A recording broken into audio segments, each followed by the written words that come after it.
Well, the word is you killed him. Word is that you're an old woman. Word is you have turkey in the sky. Word is, I don't know what word is. Somebody else tell you that. I didn't tell you that. Did you kill Shay? Hell no. Did you cut Hinman's ear off? Hell yes. Why, how'd that feel when you cut his ear off? What did it feel like? Yeah. Well, I had done what he said for about 20 years. I'd done everything he told me to do. Charles Manson has long been remembered as the chilling orchestrator of the 1969 Tate-LaBianca murders, his name forever linked with a brutal crime spree that seemed to symbolize the dark end of the 1960s counterculture. The Helter Skelter theory presented by prosecutor Vincent Bugliosi told the world that Manson aimed to incite a race war.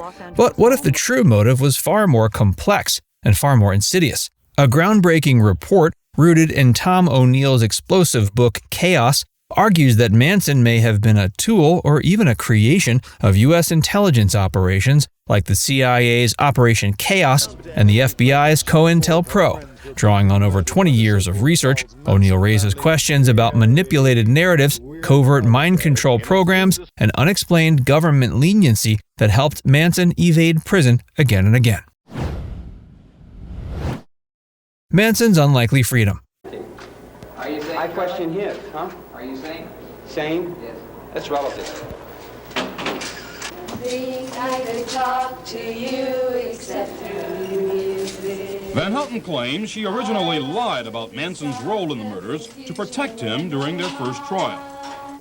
Charles Manson's criminal history was lengthy and violent, yet from the moment he was paroled in 1967, the system treated him as an exception. Journalist Tom O'Neill spent years unraveling how Manson managed to avoid being sent back to prison despite repeatedly violating parole. His parole officer, Roger Smith, not only turned a blind eye to Manson's escalating offenses, but actually attempted to have him relocated to Mexico, a move his superiors flatly denied as dangerous.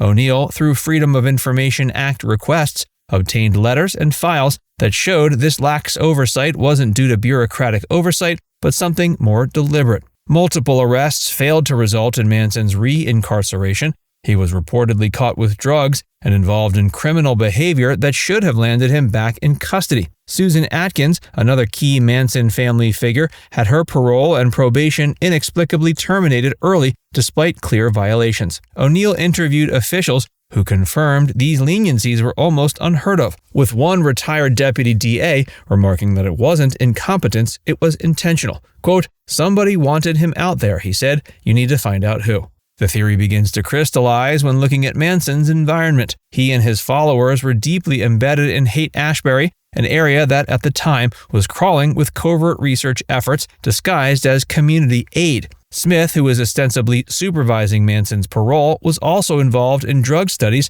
through the Haight-Ashbury Free Medical Clinic. Manson was required to check in there regularly, effectively positioning him within reach of various mind control experiments. This odd confluence of unchecked behavior, sanctioned freedom, and proximity to known government-funded psychological research has led some to ask whether Manson's leniency was due to his value in a broader experiment. The MKUltra Connection. The turnaround comes to push, push comes to shove. Shove comes to looking around and see where you're up above or down below, where you're at and how it turns. Something that said it's good, say it's bad, that's good, say what it is, that's cool. So when you gets cool and you got some fool coming through the door, you don't know what he's doing about what. He just come and fell out of the water like a fish on the floor. And he don't know what he's doing, he got no idea where he's at, and he's coming in other people's lives talking about words he don't even know nothing about. Then he comes into my world, my life, and tells me, roo, some old punk-ass motherfucker shit that's going to get me killed if I don't put up some force fields in his mind and get his ding-dong ass off of me. So I tell him, get off me. Any discussion of Manson and covert government programs inevitably leads to MKUltra, the CIA's notorious mind control initiative. Officially exposed in the 1970s, MKUltra involved experiments on unwitting citizens using drugs, hypnosis, and sensory deprivation to manipulate human behavior. One name looms large in the connection between MKUltra and the Manson case, Dr. Louis Jolly West. A psychiatrist with military ties, West's career was riddled with classified work for intelligence agencies. O'Neill uncovered letters proving West's deep and long-standing involvement in MKUltra despite his public denials. In 1967, West moved into the Haight-Ashbury district, where he opened what he called a laboratory disguised as a hippie crash pad. He embedded himself at the same free medical clinic where Manson and his followers received regular treatment and where Manson met with his parole officer. According to O'Neill's findings, West was known to recruit research subjects directly from the clinic. Fellow clinic psychiatrist James Allen stated plainly, "We all saw Charlie every day." O'Neill found that while there's no direct proof that West experimented on Manson, the circumstantial evidence is chilling. The proximity, the timing, and the overlapping networks made it difficult to believe the two men weren't at least aware of each other. More importantly, Manson's transformation into a messianic cult leader with the ability to manipulate others closely mirrors the kind of behavioral engineering MKUltra was designed to perfect. Adding to the mystery is the fact that Manson's followers exhibited traits often associated with intense psychological conditioning. They showed obedience, dissociation, and a robotic commitment to their leader, symptoms often recorded in MKUltra subjects. Could Manson have absorbed techniques from West's circle, or worse, been used as an unwitting test case for them? O'Neill doesn't declare it outright, but he suggests the connections demand scrutiny. Operation CHAOS and Counterculture Clampdown. What I would do, I would seduce people into this story and get them as How would you obsessed do as that? I was. Like, pretend I'm a guy and you're trying to pitch me this book. In the beginning, in the first years, just that the trial that had occurred, that had been prosecuted by Vincent Bugliosi, had a lot of malfeasance in it by the prosecution. I was able to document that they planted a former prosecutor on the defense team to sabotage the defense. I found out that 2 or 3 of the principal witnesses, including Terry Melcher, who played a big part in this, and we'll probably talk about that at some point, lied on the stand, suborned themselves in a murder trial. And if you commit perjury in a murder trial, you could be convicted of murder. I mean, you could be sentenced to a murder. You could get a murder sentence too because of that. Operation CHAOS was initiated by CIA Director Richard Helms as a domestic espionage program designed to disrupt anti-war activism and left-wing movements. Alongside the FBI's COINTELPRO, CHAOS aimed to sow division, provoke violence, and manipulate public perception of activists. Within this climate, the hippie movement, the Black Panthers, and Hollywood liberals were all seen as threats to the established order. According to Tom O'Neill, Charles Manson may have functioned, whether knowingly or not, as a pawn in this broader strategy. In the late 60s, Manson and his followers were the perfect embodiment of countercultural paranoia, drug-fueled, sexually free, nomadic, and menacing. After the murders, public sympathy for the hippie ideal quickly evaporated. The same groups the government targeted, young radicals, bohemians, anti-war protesters, now carried the Manson stigma. Suddenly, peace and love types were reimagined as violent cultists. Operation CHAOS thrived on this reversal. O'Neill uncovered that in the year leading up to the murders, the CIA had already instigated violent clashes between activist groups by planting misinformation and orchestrating confrontations. At UCLA, for example, CHAOS agents pitted the Black Panthers against rival groups, resulting in deadly shootings.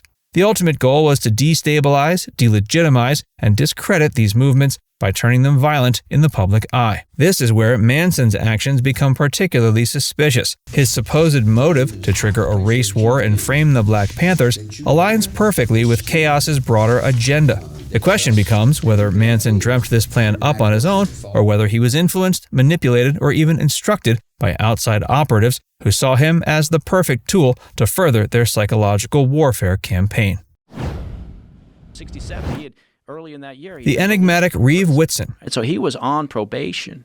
Any violation, certainly some of the things he was getting arrested for, should have sent him back to prison, but he wasn't. So that to me is one of the most interesting parts of the book, is this revolving door that Manson was in.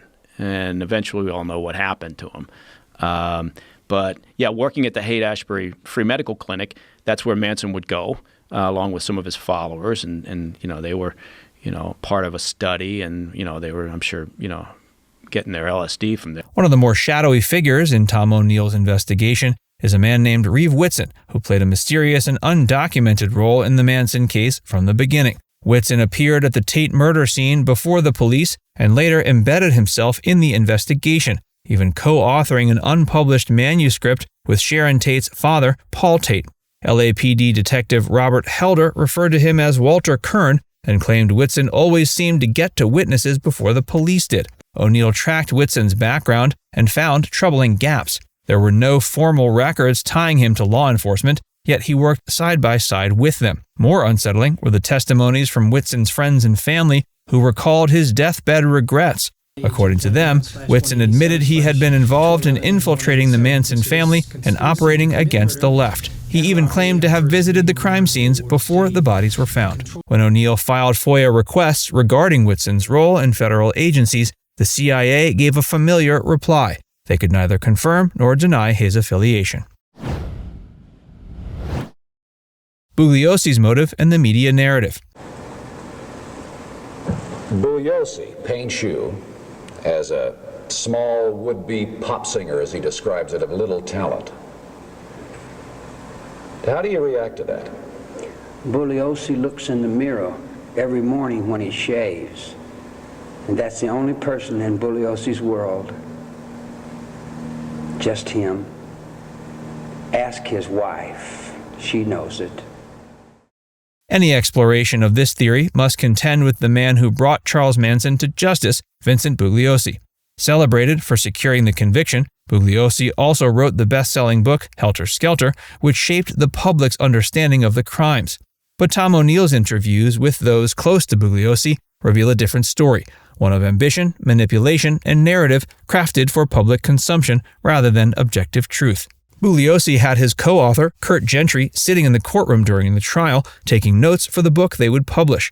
Even before a verdict was reached, he was shaping a story that would secure his fame and fortune. According to colleagues and journalists, Bugliosi later admitted he didn't believe Manson truly believed in Helter Skelter. Instead, he used the theory to sell the jury and the public on a comprehensive motive. O'Neill argues the real story was buried to protect not just the integrity of the prosecution, but perhaps government interests. The more bizarre elements, like Manson's repeated parole violations, his clinic ties, and strange connections to intelligence-adjacent figures like Whitson and West, were conveniently left out. Now it's time to hear from you. What do you think was the real story behind Charles Manson's motives? Let us know in the comments section below.